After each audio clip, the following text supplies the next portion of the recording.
Presiden Jokowi dalam kesempatan mengatakan akan melarang ekspor konsentrat tembaga pada pertengahan tahun 2023 ini.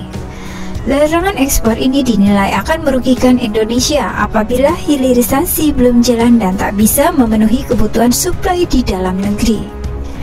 Ekonom Center of Reform on Economic atau KORE Indonesia menilai, ketika pemerintah menutup keran ekspor, ada baiknya investasi di smelter kemudian digenjot lebih signifikan.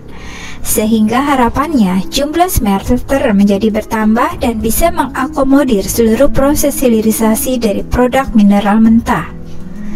Hanya dalam jangka waktu pendek, diperlukan usaha yang ekstra untuk mencapai target 2023 sehingga selain mempersiapkan insentif yang dibutuhkan agar smelter bisa segera dioperasikan, perlu ada mitigasi jika target tidak tercapai, misalnya penundaan dalam jangka waktu tertentu, kata Yusuf.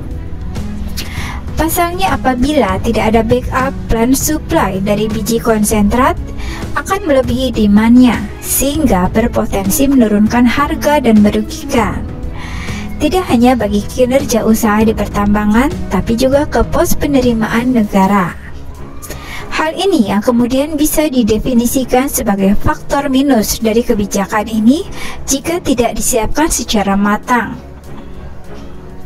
Seperti diketahui, Presiden Jokowi bakal melanjutkan pelarangan ekspor mineral mentah atau raw material ke luar negeri.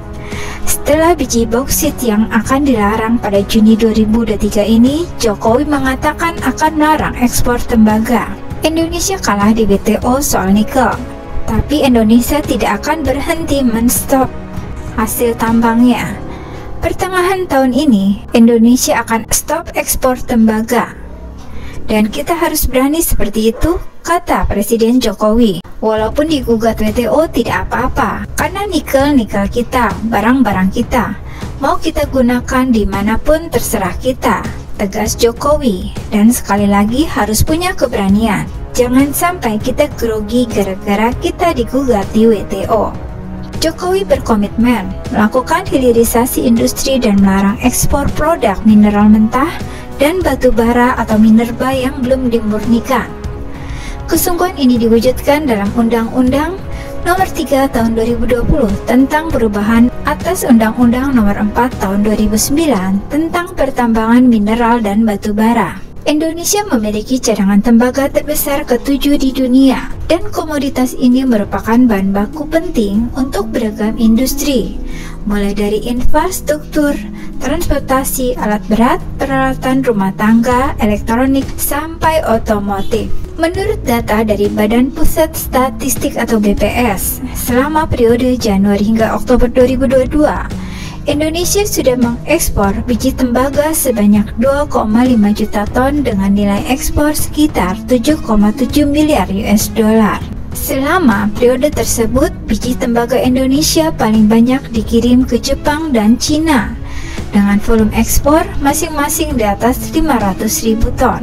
Ada pula yang dikirim ke Korea Selatan, India, Taiwan, Malaysia, Spanyol, Filipina, Jerman, dan Bulgaria dengan rincian.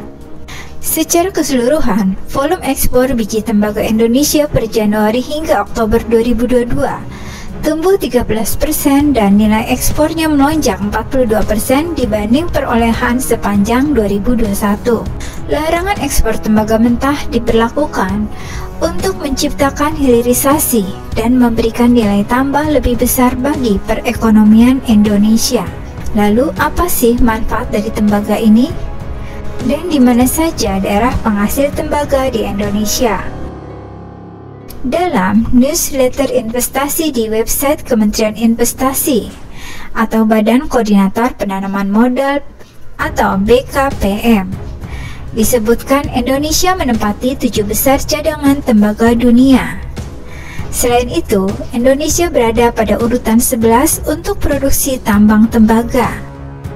Namun, industri hilir tembaga Indonesia hanya menempati urutan ke-18 di bawah Jepang, India, Korea, dan Bulgaria. Padahal, negara-negara tersebut tidak memiliki sumber daya mineral tembaga. Berikut ini daerah penghasil tembaga di Indonesia. Yang pertama, Mimika, Papua. Tembaga di Kabupaten Mimika ditambang oleh PT Freeport Indonesia. Produksi tembaga PT Freeport pada tahun 2021 sebesar 1,33 miliar pon atau sekitar 670.000 ton. Angka tersebut ditargetkan akan naik di tahun 2023 ini menjadi 1,7 miliar pon tembaga. PT Freeport Indonesia Papua optimis bahwa permintaan tembaga akan positif lantaran adanya kebutuhan tembaga yang meningkat seiring dengan ramainya proyek-proyek pembangkit listrik energi terbarukan. Yang kedua, Gorontalo, Sulawesi Utara. Produksi tembaga di Gorontalo, Sulawesi Utara diperkirakan sekitar 693.109 ton per tahun. Salah satu perusahaan yang melakukan pertambangan tembaga di Sulawesi Utara adalah PT Gorontalo Mineral, yang merupakan cucu perusahaan dari PT Bumi Research Tbk atau Bumi. Yang ketiga, Silungkang, Sumatera Barat. Setiap tahun, tambang tembaga di Silungkang menghasilkan 419.600 ton tembaga. Yang keempat, Sangkaropi, Sulawesi Selatan. Produksi tembaga di Sangkaropi sekitar 350.000 ton per tahun.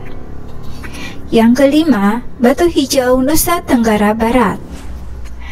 Tambang tembaga di Batu Hijau dikelola oleh PT Aman Mineral Nusa Tenggara atau AMNT.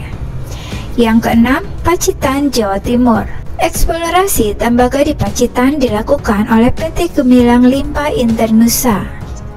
Yang ketujuh, Wonogiri, Jawa Tengah. Rata-rata produksi tambang tembaga di Wonogiri sekitar 1,8 ton tembaga murni dan 21 ton tembaga mentah. Kemudian pemanfaatan tembaga. Pemanfaatan tembaga sangat luas, diantaranya untuk bangunan dan infrastruktur, transportasi dan alat berat, peralatan rumah tangga, peralatan elektronik, dan otomotif. Pengguna utama katoda tembaga di Indonesia adalah industri kabel dan konduktor dengan kapasitas 500 ton per tahun yang terdiri atas 45 pabrik penghasil kabel tembaga, 45 pabrik penghasil konduktor tembaga, dan 11 pabrik penghasil rod tembaga. Surplus produksi katoda tembaga diekspor dari 3 negara tujuan ekspor terbesar adalah Jepang, Cina, dan Thailand. Sementara nilai impor Indonesia untuk produk jadi tembaga dan turunannya dalam tren meningkat. Menurut Kementerian Investasi atau BKPM, ketahanan cadangan tembaga dunia untuk memenuhi permintaan global adalah 44 tahun. Sementara cadangan tembaga Indonesia dapat mencukupi kebutuhannya sendiri selama 26 tahun. Jadi, pemanfaatan katoda tembaga menjadi produk yang bernilai ekonomi tinggi harus mulai dilakukan di dalam negeri.